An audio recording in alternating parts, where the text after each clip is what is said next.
Politicos ప్రేక్షకులకు నమస్కారం. ఈరోజు మేడ్చల్ మల్కాజ్గిరి జిల్లాలోని జిల్లా కలెక్టర్ ప్రాంగణంలో ఉన్నాం. ఇక్కడ ప్రజా సమస్యలపై ప్రజావానికి చాలామంది రావడం జరిగింది. వారు ఏ సమస్యల మీద ఇక్కడికి కలెక్టర్ గారికి వినతులు ఇవ్వడానికి వచ్చారో ఒకసారి తెలుసుకుందాం.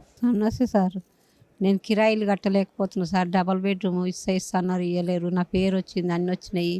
ఇప్పుడు కూడా ఇందిరామ్మది కూడా వచ్చింది సార్, ఇప్పుడు ఇస్తలేరు. కిరాయి ఈ ఇంట్లోకి ఆ ఇంట్లోకి ఆ ఇంట్లోకి ఈ ఇంట్లోకి వెళ్ళగొడుతారు సార్. నాకు కిరాయిలు కట్టలేకపోతే గుడిసెనాన్ని వేసియండి సార్. నాకు ఎట్లయినా ఉంటుంది, గుడిసేసుకొని అయినా ఉంటుంది సార్. మాకు ఇంత ఇల్లు చూపిస్తే చాలు నాకు. నమస్కారం సార్, నేను కలెక్టర్ ఆఫీస్లో ఉన్నాను. ఇంతకుముందు ఇందిరమ్మ ఇండ్లు డబల్ బెడ్రూమ్లది కూడా దరఖాస్తు పెట్టినాను. అప్పుడు కూడా చాలా తిరిగినాను, అస్సలు రాలేదు. ఉన్నది ఉందని అన్నారు, పేరు రాలేదు. ఇప్పుడు కూడా ఇందిరమ్మ ఇండ్లు పెట్టుకున్నాను. L2లో వచ్చింది అంటున్నారు. పళ్ళ సంవత్సరం ఇస్తా అంటున్నారు. ఇప్పుడు నేను కిరాయి కట్టుకోలేకపోతున్నాను. 2 ఆడపిల్లలు ఉన్నారు. నాకు ఎక్కడన్నా ఇల్లు వచ్చేటట్టు ఎక్కడన్నా ఉంటా సార్. భర్త లేడు, కిరాయి కట్టుకోలేకపోతున్నాను. నాకు ఎక్కడ ఇచ్చినా కానీ ఉంటాను సార్. నాకు ఇల్లు ఇచ్చేటట్టు చూడండి. मेरा नाम शेख रफ़ीक़ा, रोड़ा मिस्त्री नगर से रावाराम गाजुला आए. हमारे डबल बेडरूम भी नहीं आया और औरत बेटियां 3 है सर. हमारे काय जैसा करो, जो घरा है सुनको आ रहे, बिल्डिंग है सुनको आ रहे सर. गरीब को नहीं आ रहे, हमारे ऊपर रहम करो आप लोग. गरीब के ऊपर औरत बच्चियां हैं और डबल बेडरूम नहीं आया. इधर में घर भी नहीं आया, डबल 2 में है बोल रहे. देखो सर, हमारे गरीब को रहम करो आप लोग. मेरा नाम सैयद बशीर है. मैं डबल बेडरूम के वास्ते 2016 में अप्लाई करा. इसमें कुछ डबल बेडरूम का रिस्पॉन्स नहीं आ रहा. यहाँ ऑफिसर आंगन भी गए तो 100% नहीं आता बोल रहे. और क्या है बोल तो L2 में है बोल के बोल रहे. वो भी 1 साल के बाद आए तो आता, नहीं तो नहीं आता बोल के बोल रहे. और पूरे ऑफिसर आंगन फिर के थक जा रहे सारा हमारे को. इससे पहले भी KCR की हुकूमत में सर्वे करे थे. हमारे को सर्वे करे तो ऑरेंज जून हो गया तो मैं आता बोल के ऐसा बताया हमारे को. ये पेपर भी ये डॉक्यूमेंट पूरा लेके फिर रहे तो हम लोग कुछ भी रिस्पॉन्स नहीं दे रहे. अंदर MLA गंज जाओ, यहाँ जाओ, बेच ले रहे सारे MLA. वो अंदर बेच ले रहे कहते. गरीबों को घर नहीं मिल रहा. इस पर एक्शन लेना. रेवंत रेड्डी हुकूमत आके 2 साल होने को आ गया. अभी 2-2.5 साल ऐसी करके गरीबों को घर नहीं मिलता शायद, ऐसा दिख रहा पूरा. इस पर कार्रवाई सक्सेस होना चाहिए. L2 वालों को 1 साल का टाइम क्यों ले रहे. ये जितने भी डबल बेडरूम अभी खाली पड़े हुए हैं वो देना ज़रूरी है.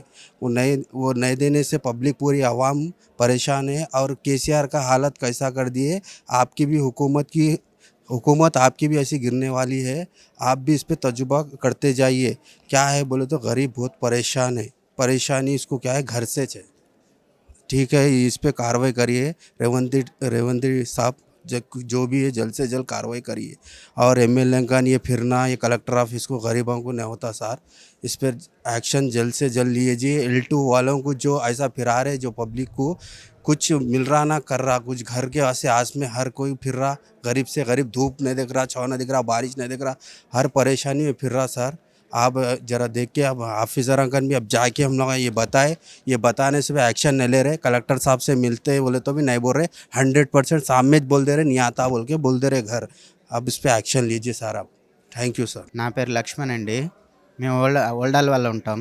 సో మాకు డబుల్ బెడ్రూమ్ అప్లై చేసుకున్నాం. వచ్చింది GHMC వాళ్ళు కూడా వచ్చి చెప్పినారు, సర్వే చేసిర్రు. ఇంకొకటి ఏంటి, డోర్ నెంబర్ కూడా ఇచ్చిర్రు. ఇంకొకటి ఏంటంటే మేము వచ్చిందని చెప్తారు కానీ మేము పోయి అడిగినప్పుడు, మున్సిపల్ ఆఫీస్లో పోయి అడిగినప్పుడు ఎవరు రెస్పాన్స్ లేదు. అక్కడ అడుగుతున్నాం కలెక్టర్ ఆఫీస్కి పోమంటారు. ఇక్కడ వస్తున్నాం, సార్ వాళ్ళు ఏం చెప్తారు, అది రాదు అనేసి చెప్పేస్తున్నారు. ఎందుకంటే అది మాకు తెలియదు అనేసి అంటున్నారు. మరి మాకు డోర్ నెంబర్ కూడా వచ్చింది, ఇల్లు వచ్చినట్టు మాకు కాల్ కూడా వచ్చింది ఫోన్కి. సో ఇంకోటి అప్లై చేసుకున్నది కూడా స్లిప్ ఉంది. అప్లై చేసుకున్నట్టు కూడా స్లిప్ ఉంది, డోర్ నెంబర్ కూడా ఉంది. సో దీని ఎవరికి పోయినట్టు, ఇల్లు ఎవరికి అమ్ముకున్నట్టు, మధ్యలో ఎవరు ఏజెంట్లు ఉన్నారు, ఎవరు అమ్ముకుంటున్నారు. మేమేం అడుగుతున్నాం అంటే, మేము కిరాయకుండి బతికేటోళ్ళం, పనిచేసి బతికేటోళ్ళం, మాకు ఇల్లు కావాలంటున్నాం. మరి మాకు వచ్చిన ఇల్లు ఎవరికి పోయింది, అది మాకు కావాలి. సో ఇల్లు డోర్ నెంబర్తో సహా నా దగ్గర ఉంది, ఎవిడెన్స్ మొత్తం ఉంది. సో అదే కావాలని మేము కోరుకుంటున్నాం. ఎవరైనా సరే మాకు కావాల్సింది సర్వే చేసి ఎవరైతే గరీబులు ఉన్నారో వాళ్ళకి ఇల్లు చెందేలాగా సాయం చేయాలని మీడియా వాళ్ళు, మరి ఎవరైతే పెద్దలు ఉన్నారో వాళ్ళు కూడా చేయాలని కోరుకుంటున్నాం. పలు సమస్యలపై ఈరోజు కలెక్టర్ గారికి ప్రజావానికి సంబంధించి వినతి పత్రాలు ఇవ్వడానికి చాలామంది కూడా సుదూర ప్రాంతాల నుంచి కూడా చాలామంది జిల్లాకు సంబంధించినటువంటి వ్యక్తులందరూ కూడా వచ్చి ఇక్కడ వినతి పత్రాలు ఇవ్వడం జరిగింది. దీనికి కలెక్టర్ గారు కూడా స్పందించి ఆ సమస్యలన్నీ సత్వరమే పరిష్కరిస్తామని చెప్పి హామీ ఇచ్చారని చెప్పి వారు తెలియజేయడం జరిగింది. వీడియో జర్నలిస్ట్ శ్రీకాంత్ రెడ్డితో reporter Shyamprasad. Please subscribe to the channel and download the Politicos app from the links in the description.